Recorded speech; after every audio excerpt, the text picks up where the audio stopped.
Que desafio que me deram, né? Essa manhã. Vocês estão numa série sobre o Sermão do Monte, não é isso? E Sermão do Monte em si já é gigantesco como um todo. E o capítulo 6, ele tem conteúdo, tem fundamento para trabalharmos um ano inteiro nele, inteiro. Ele é gigante, demais. Talvez o capítulo mais curto dentro do livro, mas eu acredito que um dos mais robustos em textos, em fundamentos. Eu vou trabalhar hoje com vocês a partir do verso 19, tá? Mas eu vou tentar dar uma pincelada, porque eu acredito que na próxima semana ou nos próximos dias vocês estarão trabalhando o início do capítulo 6, tá? Já passaram aí pelas bem-aventuranças, né? E vão entrar depois a questão da justiça, a oração, e aí eu não sei se Lucas, o Arnes ou João estará trabalhando isso com vocês. Mas abra comigo sua Bíblia em Mateus 6. Evangelho de Mateus, capítulo 6. Segura aí no verso 19. Deixa eu fazer uma breve explicação. Então, a partir do capítulo 6, você tem aí uma mudança no Sermão do Monte. É um tipo de mudança que não é uma total ruptura com os textos, mas em relação a temas, né? Há uma mudança de direção. Existe uma ruptura pequena em relação ao tema, mas a direção é outra. Começa uma nova direção. E Jesus começa aqui falando, depois de ter falado da natureza da justiça, o que ele quer em relação aos seus discípulos, que ele quer uma justiça que envolve o mundo interno. É importante isso. Não a justiça só da prática externa, mas a justiça que brota do mundo interno. Importante essa observação.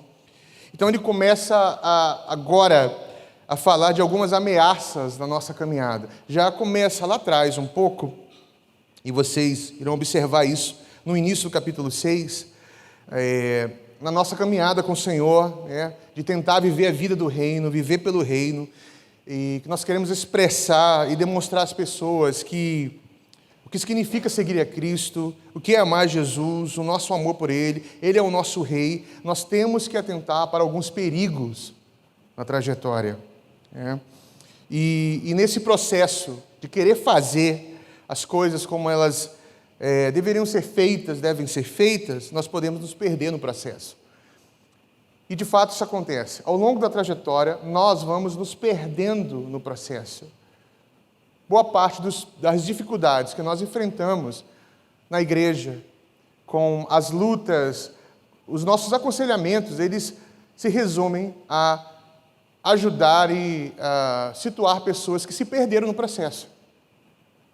Boa parte delas, pessoas que amam a Deus, querem fazer a vontade do Senhor, mas não perceberam, não atentaram para alguns alertas, alguns perigos, e foram capturados, consumidos por uma ideia, por um olhar, por uma percepção, por uma visão de mundo que contrasta com a cultura do reino, com a ideia do reino de Deus. Então, Jesus começa a trabalhar aqui alguns alertas, né?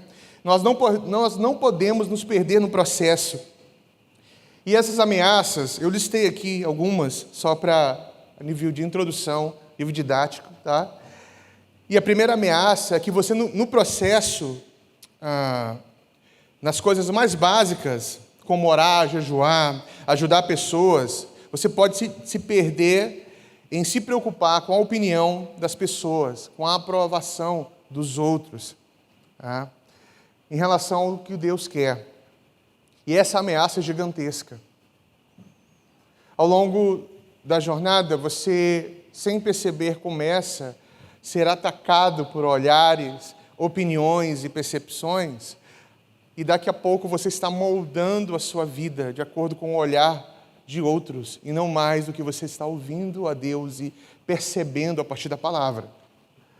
Perceba que aí começa a gerar uma série de dificuldades no seu coração.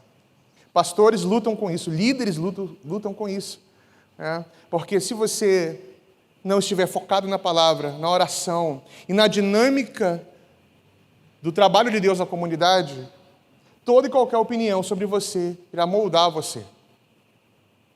Isso não quer dizer que você deve abandonar todo tipo de fala de pessoas honestas que caminham ao seu lado, que estão ali dando opiniões sinceras a seu respeito. Falando de áreas de virtudes, de defeitos, né, de lacunas na sua vida que você precisa permitir que o Espírito trabalhe. Não estou dizendo opiniões nesse sentido, mas ideias que as pessoas desenvolvem a partir do seu coração desordenado. Coisa do tipo, nossa igreja deveria ser assim. Nossa igreja poderia ser assim. Ela tem que ser assim. As pessoas já chegam com as suas ideias a respeito da igreja, moldando a igreja a partir do seu coração, do seu desejo. Isso não é comum? Pelo menos em Manaus isso acontece demais. Não sei se na Meta isso acontece. Mas as pessoas, elas têm uma opinião muito imperativas a respeito do que a igreja deve ser. E isso, nós vamos, sem perceber, vamos permitindo essas coisas e moldando os nossos corações, o nosso olhar, e daqui a pouco esse perigo que é alertado por Jesus lá no início, essa ameaça começa a se tornar gigantesca, né? E aí, qual o problema disso? É que nós nos tornamos hipócritas. A hipocrisia é você ser moldado e ajustar a sua vida pela opinião de pessoas que têm uma mera ideia, mas não conhecem a vida. A sua vida, principalmente. Então, você começa a ajustar para agradar todo mundo, porque você não quer perder pessoas, você não quer perder amigos, você não quer perder ninguém, se molda as ideias e perdeu o olhar, perdeu o coração.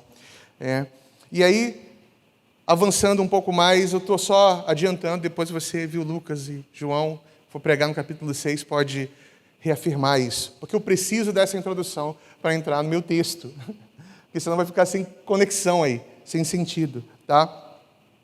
E aí, ele vai tratando essas observações até chegar no 19, ok? E no 19, ele começa a tratar sobre tesouros, sobre essa relação que nós temos com as coisas da terra. E aqui, um alerta antes da leitura. Uma coisa que Jesus não faz é criar aqui uma dicotomia que muitos de nós fazemos, que é o abandono da terra para a busca do céu, ou a imersão na terra, fazendo o céu apenas um princípio moral para a terra. Isso é muito comum na leitura do Sermão do Monte. Ou o sujeito abandona tudo e foca numa espécie de ideia celestial, ou ele pega a ideia celestial como um ponto moral, uma ordem moral para a sua jornada na terra. E não é isso.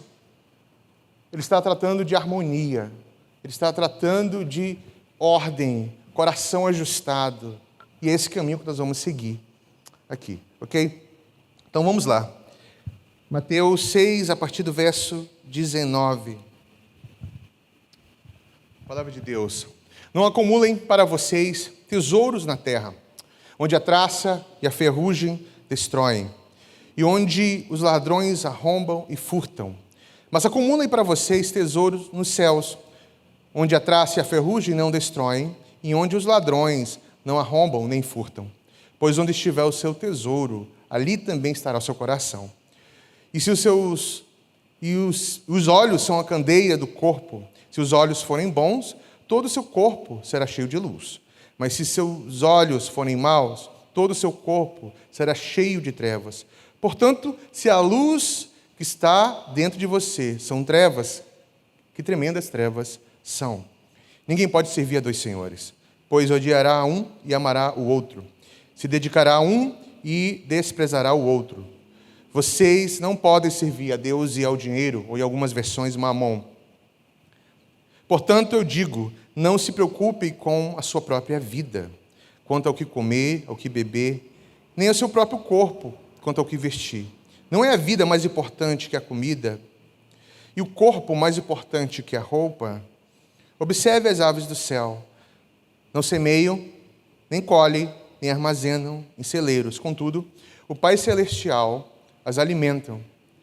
Não têm vocês mais valor do que elas? Quem de vocês, por mais que se preocupem, pode acrescentar uma hora que seja a sua vida?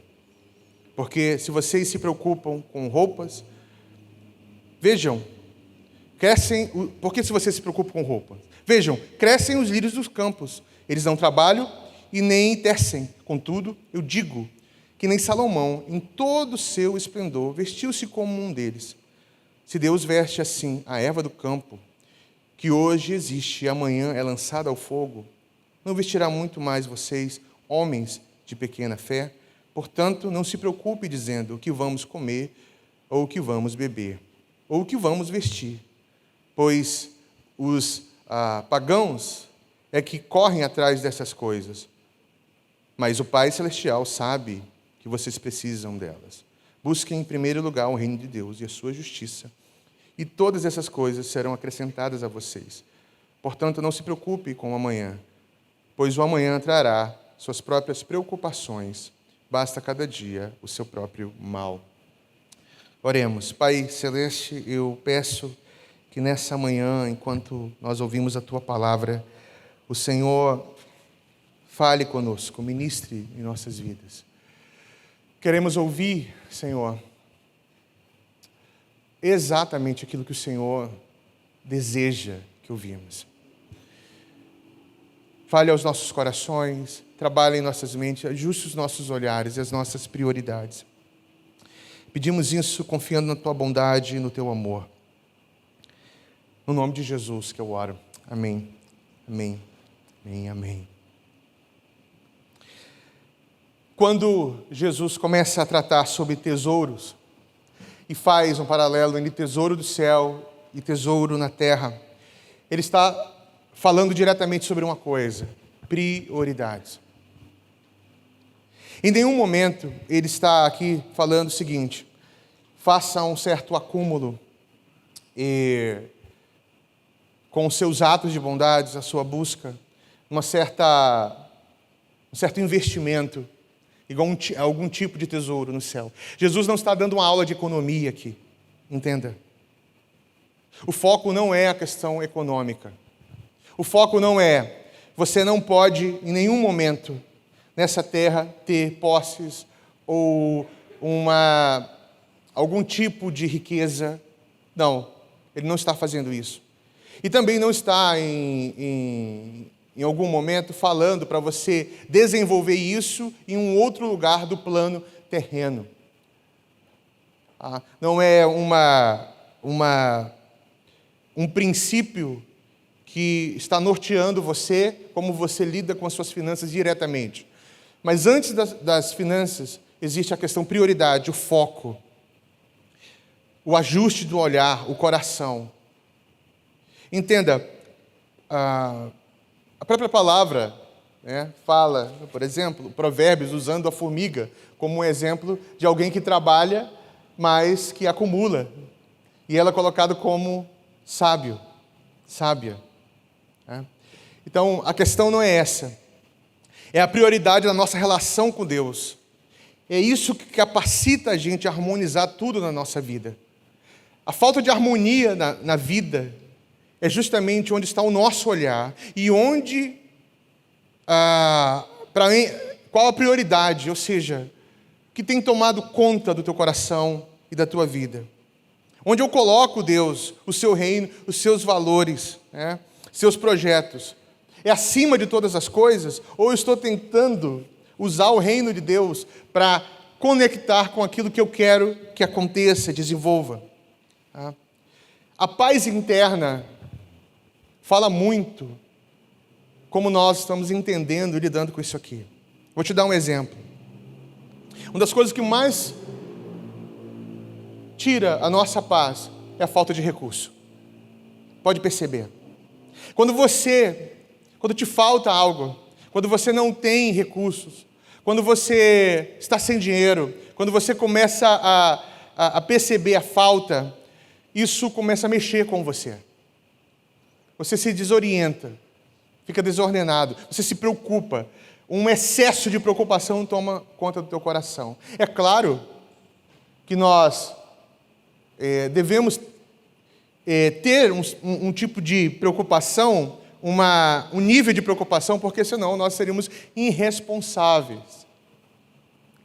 Mas a questão é, quando essa preocupação começa a nortear a tua vida, mudar seu comportamento, mudar a forma como você pensa sobre o futuro, a maneira como você planeja a sua vida, a maneira como você organiza as suas amizades.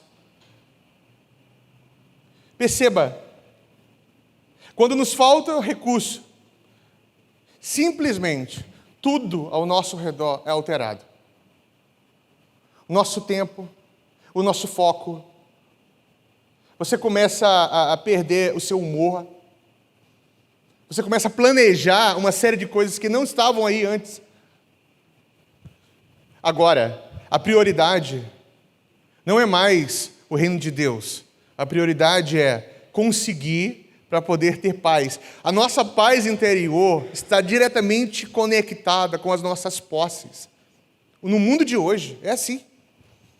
Se você tem um recurso e sabe que se uma catástrofe tocar a nossa cidade, a vida, amanhã você tem recurso. Se você tem muitas posses, você fica em paz.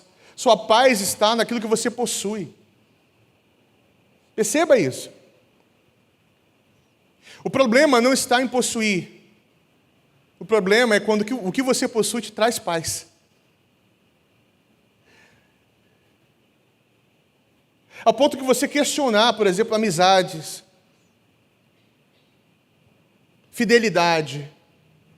Você começa a olhar para as pessoas ao seu redor e pensar que prosperidade é um indicativo de amor e cuidado. Olha o salmista, colocando seu coração pecaminoso diante de Deus. Por que prospera o ímpio? Eu estou aqui, Senhor, diante do Senhor, te amando, passando por versão atualizadíssima, né? Passando o maior perrengue, passando a maior dificuldade, e o ímpio prospera. Ou seja, o que está norteando o coração ali desse homem é justamente o que ele não tem e o que gostaria de ter. E boa parte da vida sofremos não pelo que nós não temos, sofremos pelo que gostaríamos de ter. Você começa a ter uma ideia sobre o que você quer ter. Você sonha com isso, projeta as coisas.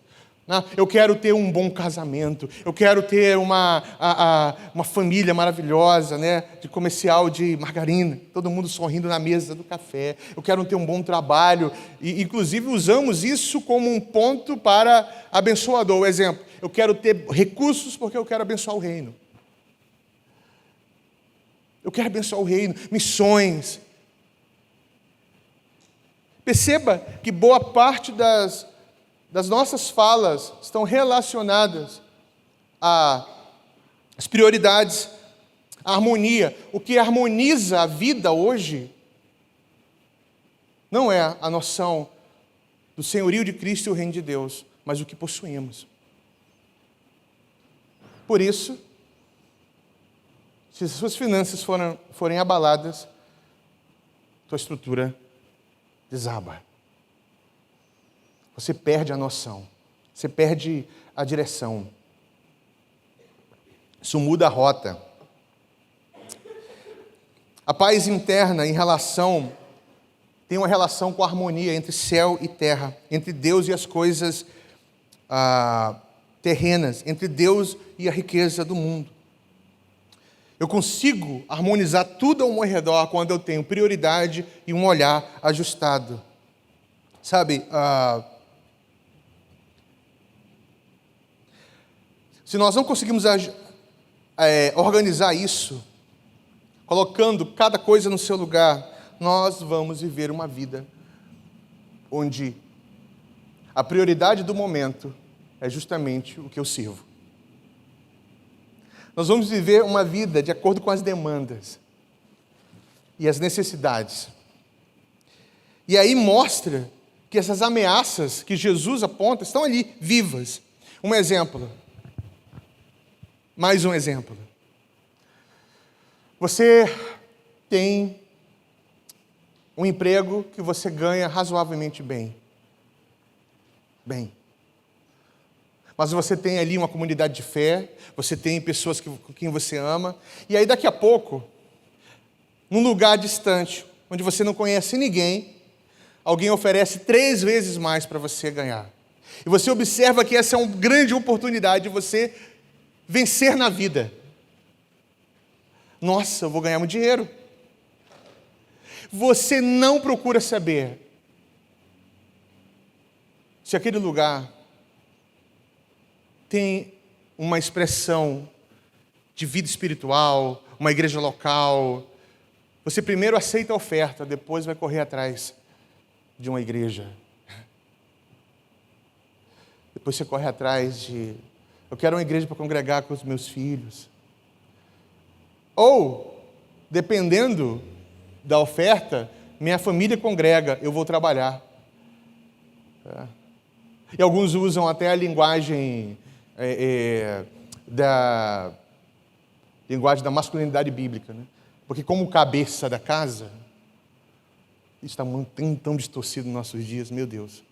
Como sacerdote do meu lar, eu tenho uma dificuldade com essa palavra, irmãos. Abrindo o coração aqui para os irmãos. Como sacerdote do meu lar, eu vou ser o provedor. Eles têm uma vida espiritual. Eu vou só providenciar para eles. Porque se eu providenciar, pronto, estou sendo espiritual. Nada. Você agora afirmou, com todas as letras, que o seu Deus é as suas posses, seus recursos. O que harmoniza as coisas na vida é o que você tem. Não é que você deseja melhorar de vida, é que você deseja ter o que você sonha. Perceba que o problema não é o dinheiro. O problema é o que ele faz com você e o que você deixa ele fazer com você. Por isso que Jesus trata de tesouro. Por isso que ele fala, olha, cuidado. O céu tem que ter prioridade. Porque em relação à terra, se o céu não for prioridade, a harmonização está comprometida. Vai desajustar. Você vai perder a sua paz. E vai tentar encontrar a paz em outra coisa. Exemplo também, não só com relação ao dinheiro, mas em tudo na vida. Pessoas colocam como foco de vida um relacionamento. E a vida toda eles estão tentando buscar paz interior e encontrar a pessoa amada. Ele está em busca disso. O coração está desajustado, desarmonioso. Ele ora a Deus, Deus, eu preciso encontrar alguém. Mas ele está orando para Deus dar uma pessoa para suprir exatamente o que só Deus pode suprir. Ele está pedindo a Deus algo que vai substituir Deus na sua vida.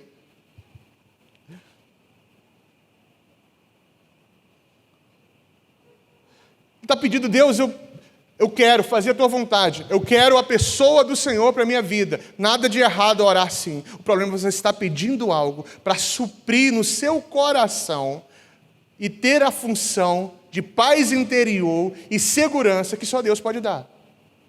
Então tem gente pedindo a Deus coisa que Deus vai resistir.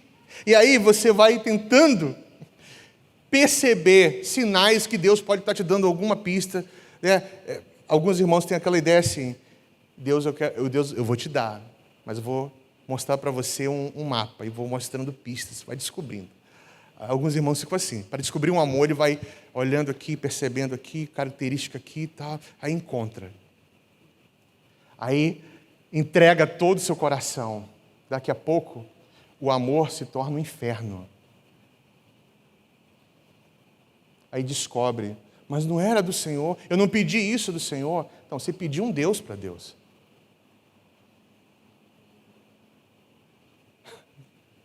Você não pediu um companheiro, você não pediu um marido, uma esposa, você pediu um Deus. E quando esse Deus não corresponde à sua expectativa, você está o quê? Frustrado. Boa parte dos relacionamentos, problemas relacionais, é que nós queremos que os nossos cônjuges sejam deuses para nós. Suprir o que só Deus pode suprir. E quando ele não consegue, pronto, não era dele. E aí você vai atrás de falas horrendas, terríveis. Casou errado agora, acabou. Se casou errado, tem que esperar morrer para casar de novo. Já ouviu isso, não? Mas todo mundo casa errado na vida, gente. Todo mundo casa errado. O problema não é casar certo. O problema é o coração certo. Quem está no lugar. Se alguém chegar pedindo um conselho, como eu faço para descobrir a pessoa certa para a minha vida? Já saiba, não aconselhe. Trabalhe a harmonia do coração e o ajuste do olhar. Primeira coisa. Tudo bem até aí? Essa é a introdução. Vamos avançar um pouquinho mais. Os olhos são a candeia do corpo. Jesus trata-se.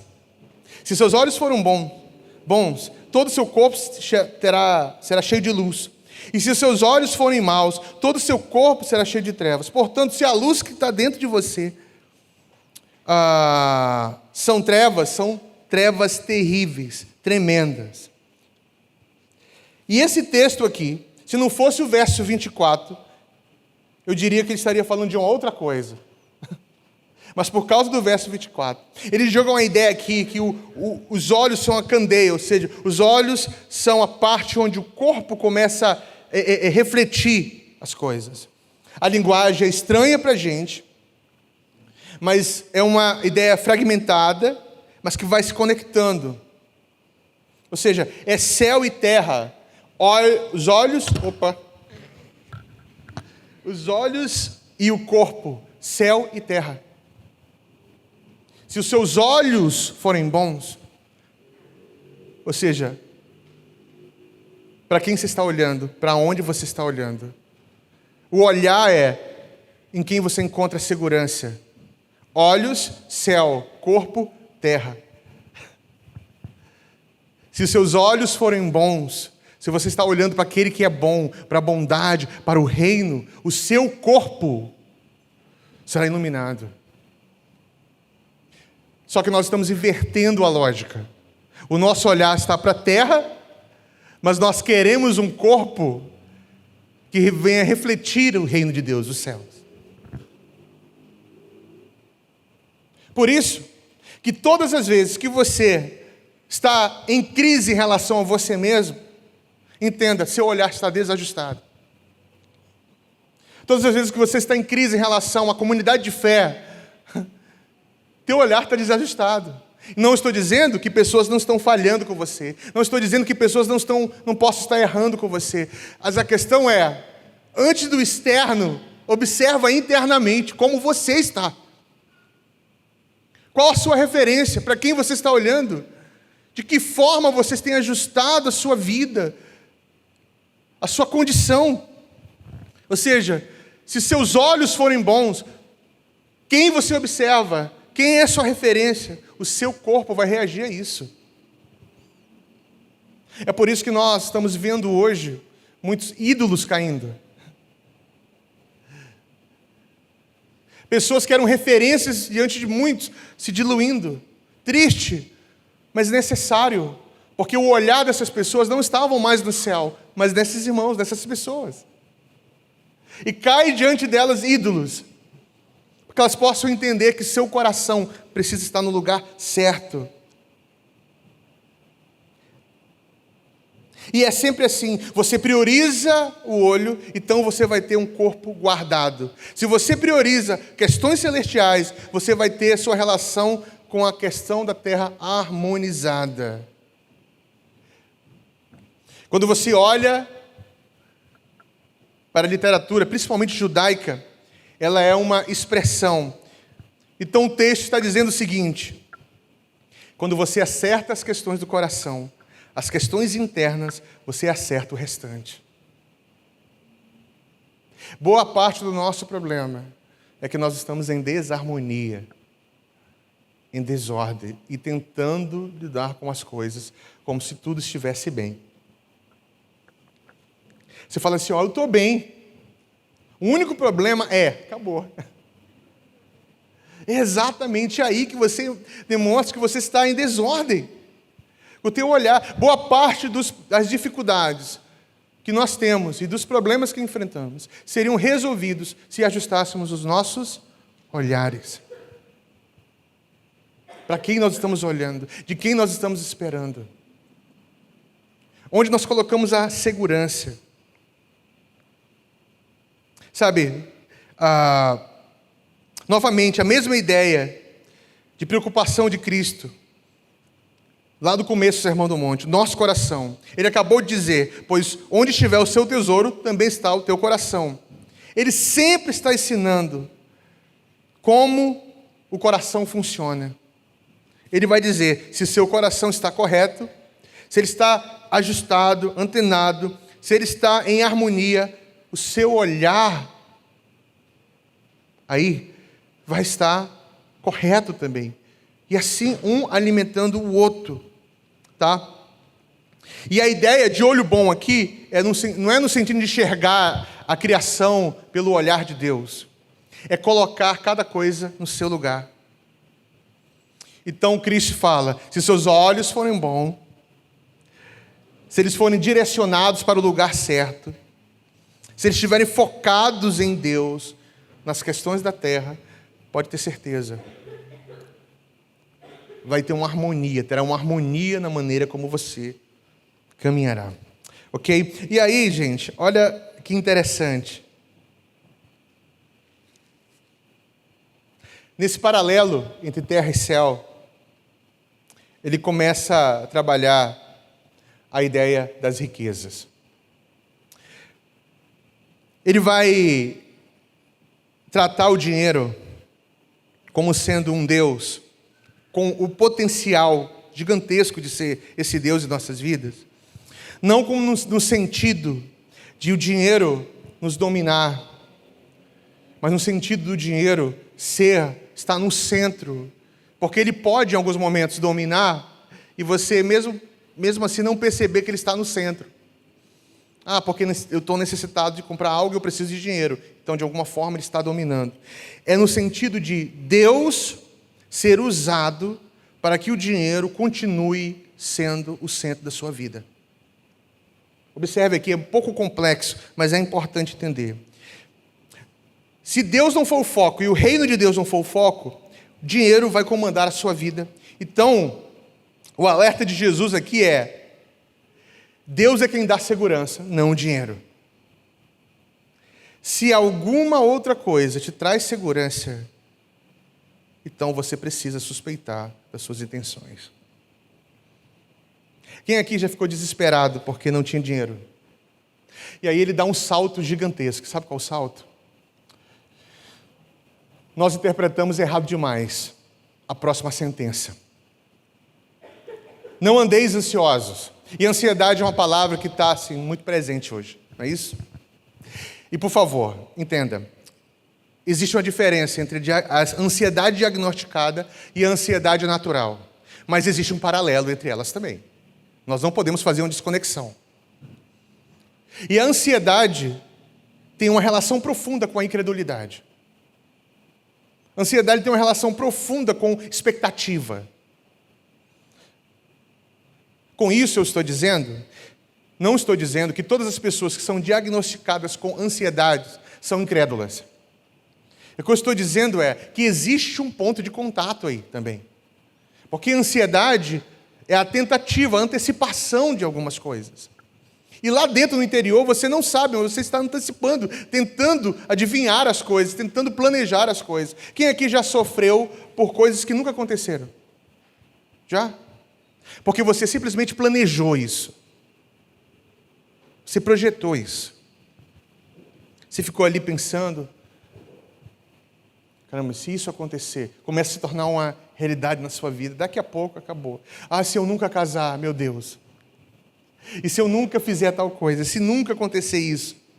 E aí Jesus fala assim, ó, não andeis ansiosos sobre o que vocês vão comer ou beber.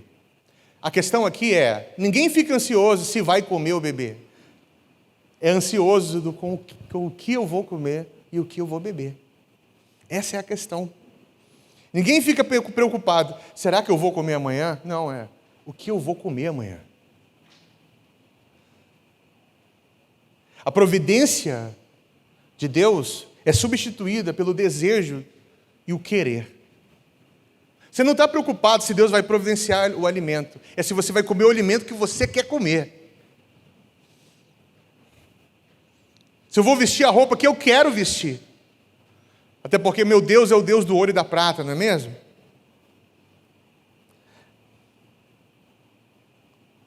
Sua preocupação não está nas questões celestiais. Sua preocupação está em o querer, da maneira como você imagina que ela deve ser. E aí nós entramos num outro ponto muito interessante, que Jesus fala, olha, observa as aves do céu. Elas não estão semeando. Elas não estão fazendo praticamente nada. E o nosso Pai providencia para ela. Vocês não são mais importantes? Aqui nós temos um fundamento incrível. A importância e as prioridades. No mundo onde nós estamos hoje, fomos capturados pela desordem das prioridades. O ser humano não tem mais tanta prioridade assim. Com isso, eu não estou dizendo que você deve desprezar todas as coisas em detrimento ao humano. Não, mas cada coisa no seu lugar. É dolorido ver, por exemplo, o homem sendo desprezado e os animais sendo colocados na categoria de homens.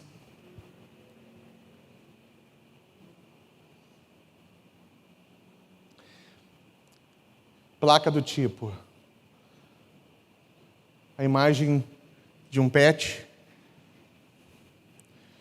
mais verdadeiro, mais humano e mais fiel. Jesus fala em ordem aqui. Ali está a árvore, as árvores. E aí? Vamos substituir? Ah, não, mas ele está falando de pássaro, não de cachorro. Eu tenho 2 animaizinhos lá em casa. John Knox e a Maple. São queridos demais.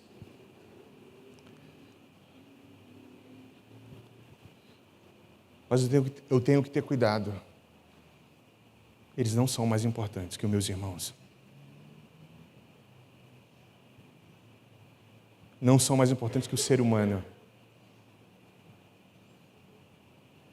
Jesus coloca aqui uma escala de prioridade.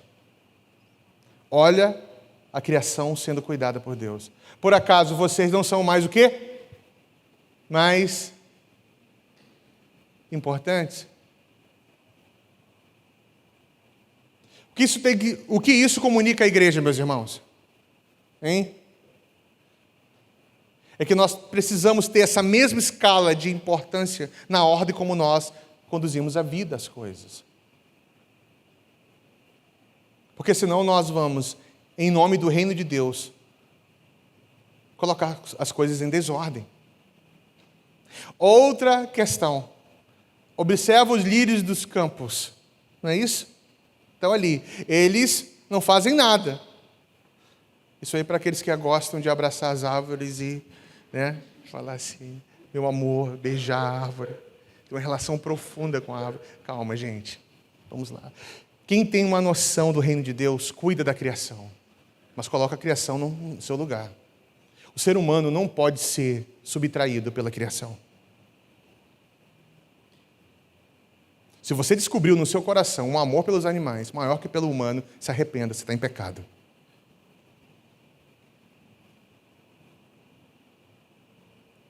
Se chegasse ao ponto de falar assim, salva um humano que você não conhece, ou salva o teu pet, o que você faz? Meu Deus, aí não. Se você pensa na possibilidade de salvar o seu animal, o reino de Deus não é sua prioridade, mas o seu coração. Fica com raiva. Vai falar com Deus, vai ler, mas você precisa ponderar isso aqui. Nós estamos numa cultura hoje onde as coisas estão invertidas.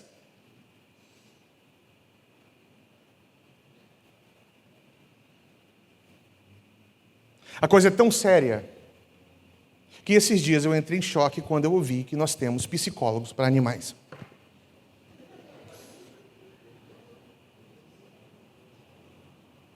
Gente levando o cachorro para terapia. Meu irmão, minha irmã. Nós entramos numa histeria, uma loucura absurda. Isso chama-se sistema do mundo, onde o coração em desordem dominou, Mamon dominou. O reino de Deus é um reino de justiça interna, onde o humano tem prioridade sobre a criação. Como você fala de justiça social, quando você valoriza mais alguém que em segundo plano está na ordem de Deus?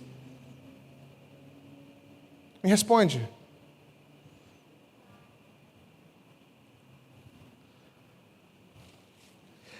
Casais, pessoas casadas, falam assim, eu não quero ter filho. Já temos 2. Aí você olha, é mesmo, adotado? Não é. Pai e mãe de pet, gente. Sermão do Monte para você. Mateus capítulo 6. Ame, beije. Eu estou sentado lá, o Knox fica do meu lado. E ele tem um mistério comigo que é impressionante. Eu sento lá e ele fica lá. Mas eu estou fazendo carinho nele, mas sempre pensando. Ele não deve ocupar um lugar no meu coração. Ao ponto, eu subtraí o humano por ele. Porque Jesus coloca isso em ordem. Está claro para você? Você não deve orar para saber se é de Deus ou não. Você tem que ler a palavra.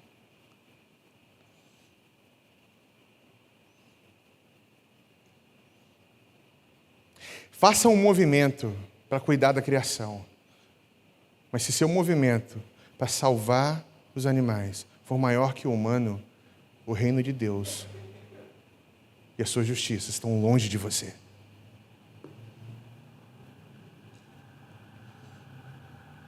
O reino de Deus envolve toda a criação, com certeza. E nós vamos cuidar dela. Nós vamos sinalizar esse reino que esperamos. Mas se o ser humano não tem prioridade no seu coração e na sua vida, você foi desumanizado. Você é um tipo de gente que Deus resiste. Tá certo assim, irmãos? Você está pronto para ser cancelado pelo mundo? Porque martírio é isso. Quando você valoriza aquilo que Deus valoriza, quando você valoriza o que a palavra valoriza, se prepara. É nesse ponto que nós temos um contraste gigantesco na trajetória. E nesse ponto nós somos contraculturais. Isso é contracultura. Agora existe um outro lado da história também, onde pessoas ocupam lugares em nossas vidas que não deveriam ocupar. Exemplo, os filhos. Eu preciso tocar nisso aqui. Olha só, quando você é um pai e mãe ali, recém-casado, mas tem um filho pequeno, você não tem noção do sentimento que você tem. Lembro que quando minha filha nasceu, a Adson, um amor brotou do coração, assim, incrível. E quando o Linha foi nascer, eu entrei em crise. Eu falei, será que eu vou amar o Linha como eu amo a Adson? Será? Fico imaginando o Rafa com a GG. Imagina, se vem mais um menino aí. Uma menina, não sei. Não fala misericórdia não, tá? E nem amarra. É na vontade de Deus. Viu, Vic? Aí, ele fala, será que eu vou amar essa criança como ama a GG? Você não sabe, meu irmão. Lá dentro tem um sentimento que brota, que é incrível. Mas qual o problema? É que se seus olhos não estiverem nos céus, no Senhor, sua prioridade agora, você organiza a sua vida ao redor dos seus filhos.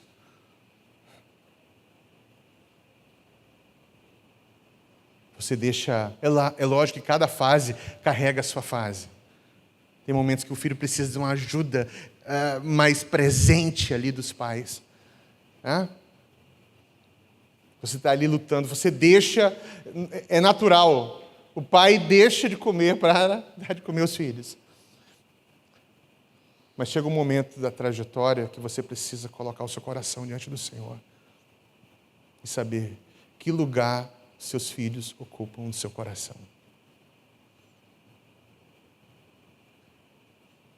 Cuide, discipule. Mas eles pertencem ao Senhor.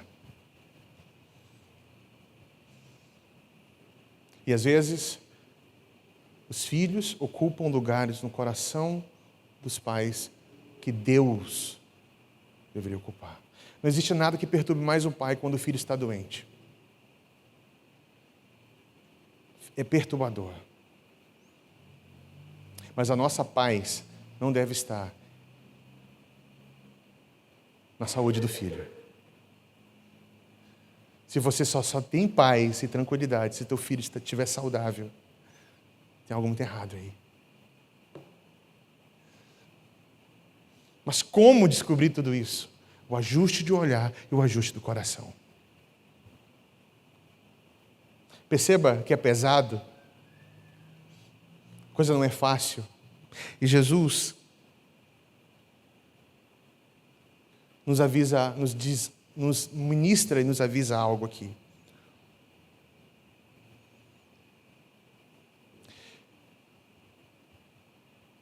Que cansativo não é servir a Deus.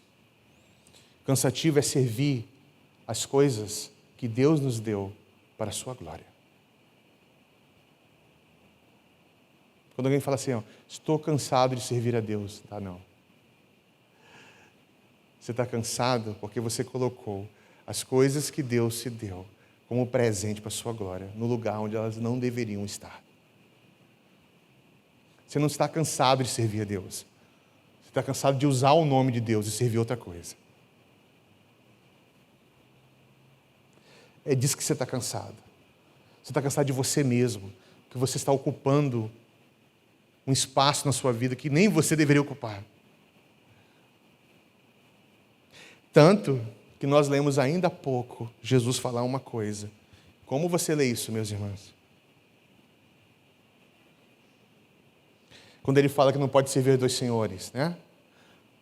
Pronto para essa pedrada de Jesus? 25. Portanto, eu digo, não se preocupe com a sua própria vida. Não se preocupe com a sua própria vida. É o inverso, né? Por aí. Você tem que focar mais em quem? Em você mesmo. O autocuidado está sendo anulado aqui? Não. Mas o autofoco, sim. Quando você está focado em você mesmo, acabou. Qualquer coisa agora só gira em torno daquilo que você acha, o que você quer, o que você pensa. E não adianta você aconselhar. Por isso que os nossos conselhos, eles caem na terra. e não entram no solo do coração. Porque quem está autofocado, autocentrado, não recebe conselho, ele quer afirmação. Ele quer afirmação. Por isso que os pastores estão cansados, conselheiros estão cansados, porque eles estão aconselhando pessoas que não querem conselhos. Eles querem a afirmação daquilo que eles acham e pensam sobre a vida.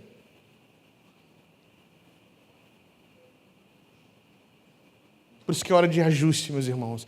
Aproveita o sermão do monte pregado aqui e ajusta o coração, ajusta o olhar, coloca cada coisa no seu lugar. Não permita nada dominar. Sabe, eu fico assim, quando eu vejo pessoas apresentando aqueles cursos de coaching. Se tem algum coach aqui, perdão e não perdão. Porque quando você faz ali, sabe,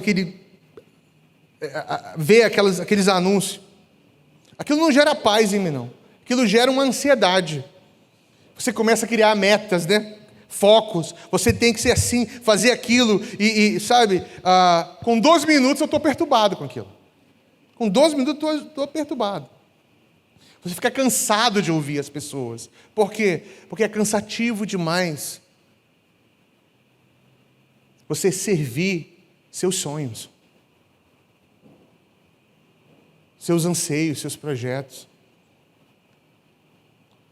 É cansativo demais você servir seu ministério. Por isso, pastores não devem focar no seu ministério. Eles devem focar em Jesus. Olhar para o Senhor. Porque se eles focarem no seu ministério, eles vão ficar exaustos, cansados, frustrados. E aí, próximo passo, burnout. Burnout. Que não é brincadeira, não. É algo muito sério. Por quê? Porque homens zelosos fizeram do seu ministério sua identidade. E se perder o ministério, perderam tudo. Perderam a vida. Acabou. Eu ouvi uma vez de um amigo algo muito interessante. Que dor você sente quando você pensa em perder algo ou alguém?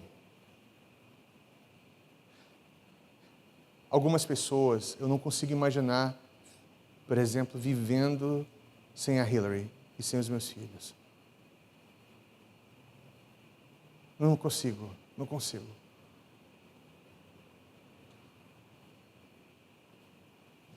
Mas eu sei que se os meus olhos estiverem no Senhor, a dor, ela pode ser amenizada e talvez nunca passe se um dia eu perder Hillary e perder os meus filhos.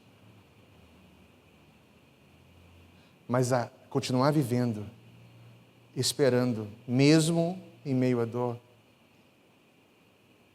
significa que o meu foco de vida não é meu filho, meus filhos, nem a Hillary, nem o meu ministério. É o reino de Deus e a sua justiça. Por isso, meus irmãos e minhas irmãs, família, sem um coração ajustado, você pode usar o nome de Deus para qualquer coisa e tudo vai parecer muito bem. Tudo vai parecer muito legal. Acho que o caminho que nós temos que seguir agora é pesar e colocar os nossos corações numa balança. Esse é o sentimento que eu tenho. O que pesa mais aí? Né? E quem está no centro? Eu finalizo com essa palavra aqui. Lá no final, Jesus fala sobre o 34, 33, ele fala: busque em primeiro lugar o reino de Deus e a sua justiça, e todas essas coisas serão o quê? Acrescentadas a vocês. Portanto, todas as vezes que tiver portanto, é uma aplicação direta, ok? Portanto, não se preocupe com o... impossível isso, né? Se preocupar com o amanhã? Quem é que dorme hoje e fala assim, amanhã está tranquilo? Não, eu estou vivendo o reino de Deus, amanhã Deus está cuidando. Ninguém, não existe um. Não é o problema da preocupação do amanhã, não deixa o amanhã ser dominado por aquilo que você quer. Se preocupe com o amanhã, mas a preocupação do amanhã é o seguinte: será que amanhã Deus continuará sendo minha prioridade? A preocupação com o amanhã deve ser: será que o reino de Deus continuará sendo a minha prioridade? Não é qual a melhor roupa, se eu teria o dinheiro para comer a comida que eu gosto, que eu quero. Se eu vou ter condições de educar e dar as finanças, a poupança, o recurso para os meus filhos. Não. Será que Deus continuará sendo o centro e o meu olhar continuará nele? O amanhã trará as suas próprias preocupações. Basta cada dia o seu próprio mal. Guerreie hoje. Foque no reino de Deus. Olhe para Jesus. E a preocupação com amanhã é: será que Jesus e o reino continuará sendo o meu foco? Não é qual o trabalho, o melhor salário,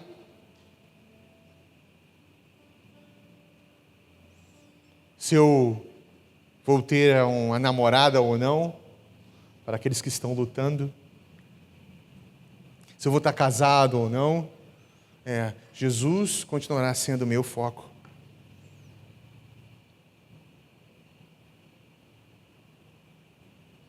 Quanto vale a vida para você? Por quem e para quem você se sacrifica? Quem ocupa o seu coração e os seus dias? Vale a reflexão, meus irmãos, minhas irmãs. Cuidado. Que no processo de amar a Deus e o seu reino, o foco é mudado, os perigos, os alertas de Jesus estão aí, presentes, todos os dias. Hoje mesmo você pode ouvir essa palavra, ser confrontado, concordar, discordar, e amanhã voltar a mesma coisa. Foca o olhar, ajusta o coração e espera no Senhor. Porque aí a palavra do profeta faz sentido. Aqueles que esperam no Senhor renovarão suas forças. Porque você espera e não se renova.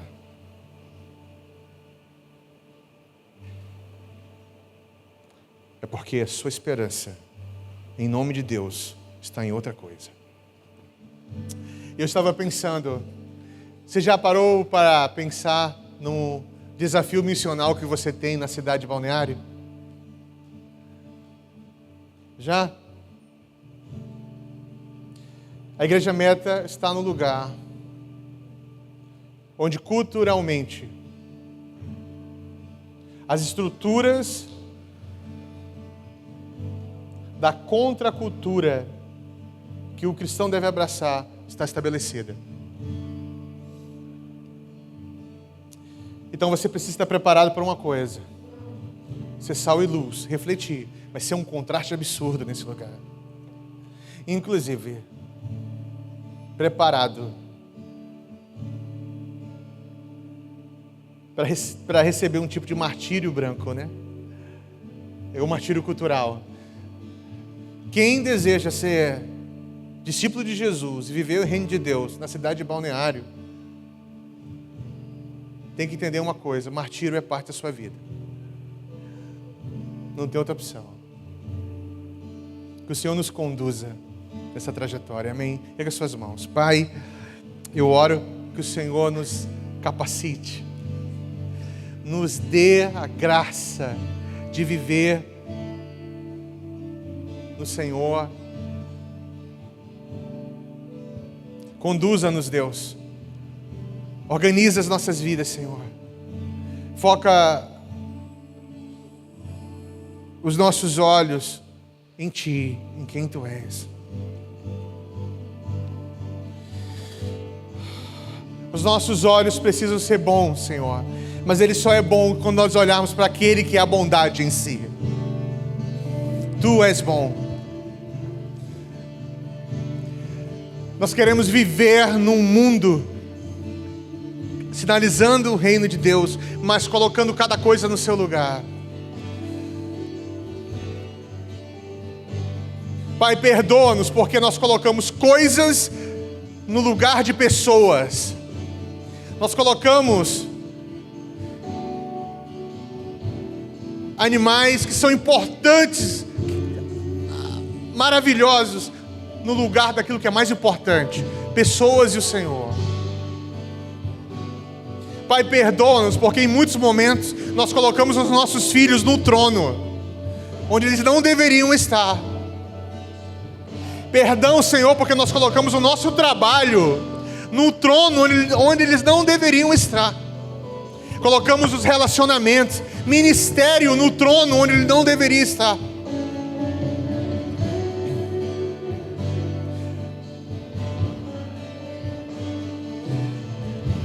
Deus, ajuda-nos a entender que Mamon não é só dinheiro elevado à categoria de Deus, mas toda a ação que nos dá uma sensação de paz, tranquilidade, que não é o Senhor.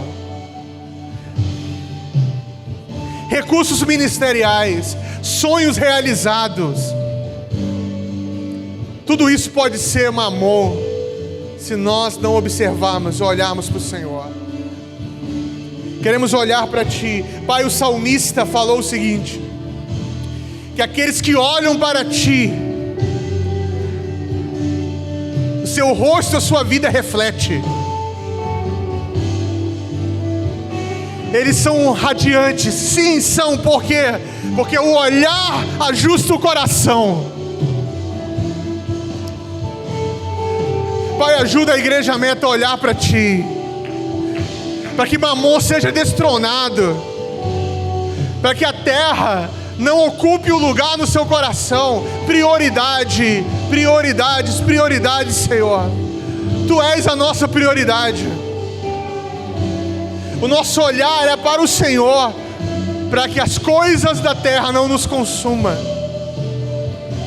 Os olhos são a candeia do corpo. Se os seus olhos forem bons, todo o seu corpo será cheio de luz. Mas se seus olhos forem maus, todo o seu corpo será cheio de trevas. Ajusta os nossos olhares, Senhor. Ajuda-nos, Senhor. Queremos olhar para Ti, olhar para Ti, focar em Ti. Ah, Senhor.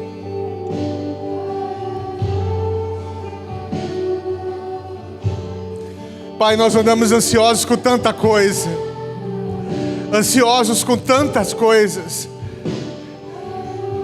Harmoniza, Senhor, céu e terra em nossas vidas. Harmoniza céu e terra em nossas vidas, Senhor. Ajusta os nossos olhares, Jesus. Os nossos olhares, Jesus.